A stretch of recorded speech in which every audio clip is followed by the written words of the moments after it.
नमस्कार साथीहरू, तपाईहरुलाई स्वागत छ आजको हाम्रो अर्को नयाँ भिडियोमा।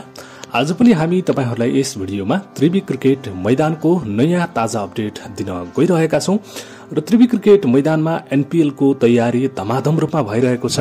अहिले फ्लड लाइटका पोलहरुमा बत्ती जडान काम गर्ने कामहरु तीव्र रूपमा चलिरहेको छ भने साथमा एनपीएल को लागि यो ग्राउन्डलाई रंगाउने कामहरु पनि भइरहेको छ र नयाँ संरचनाहरु पनि अस्थायी संरचनाहरु पनि थप्ने कामहरु धमाधम रूपमा भइरहेको छ र कामहरु के कसरी अगाडि बढिरहेको छ, के काम सम्पन्न भएको छ र के कामहरु अब गर्न बाँकी रहेको छ, सम्पूर्ण अपडेट तपाईहरुलाई आजको यस भिडियोमा प्रस्तुत गर्न गइरहेका छौं।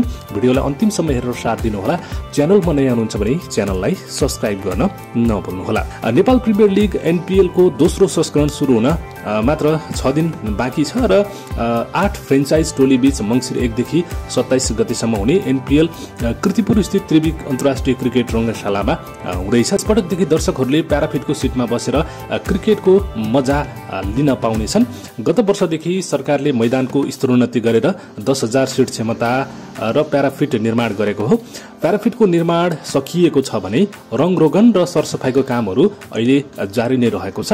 27 दिनमा एनपीएल का 32 वटा खेलहरु हुनेछन् र ती खेलहरु फ्लड लाइटमा राति खेलाउने क्यानको योजना रहेको छ। तर प्याराफिटको फ्लड लाइटको जडानको काम भने अझै सकिएको छैन, त्यो काम जारी नै छ र क्यानका प्रवक्ताले पनि छुम्बी लामाले पनि फ्लड लाइट जडान गर्ने कम्पनीले एनपीएल अगाडि लाइट जडान गर्ने प्रतिबद्धता जनाएको थियो। जडान हुने 6 वटा फ्लड लाइट मध्ये अहिलेसम्म 2 वटा पूर्ण रूपमा लाइट जडान भएका छन्। अरु पोलमा लाइट हाल्ने कामहरु चलिरहेको छ, जसले गर्दा मंसिर 1 अघि फ्लड लाइटको काम सकिनेमा भने अलिकति शंका चाहिँ गर्ने बाटो छ। निर्धारित समय फ्लड लाइट जडान नभए प्लेअफका खेल भने फ्लड लाइटमा गर्न सकिने विषयमा क्यानमा अहिले छलफल पनि भइरहेको छ। कसैगरी फ्लड लाइट जडान गर्न नसकेमा खेल तालिका हेरफेर हुने क्यान प्रवक्ताले पनि बताएका छन्। एनपीएलमा Biratnagar Kings, Janakpur Bolts, Kathmandu Gorkhas, Chitwan Rhinos, Pokhara Avengers, Lumbini Lions, Karnali Yaks र सुदूरपश्चिम रोयल्स गरी 8 टोलीले भिड्दैछन्। त्यसका लागि टोलीहरूले 10 नेपाली राष्ट्रिय खेलाडी, 1 स्थानीय खेलाडी र अधिकतम 6 जना विदेशी खेलाडी टोलीमा आबद्ध गर्न पाउनेछन्। टोलीले अहिले धमाधम विदेशी खेलाडीहरू भित्रै रहेका छन्, जसमध्ये ठूला नाम चलेका खेलाडीहरू फाफ डुप्लेसिस र मार्टिन गुप्टेल जस्ता खेलाडीहरू पनि यही त्रिवी क्रिकेट मैदानमा आएर गेम खेल्नेछन्। पहिलो संस्करणमा अपार दर्शकको साथ पाएको एनपीएलमा यसपटक पनि दर्शकको साथ पाउने क्यानको अपेक्षा रहेको छ।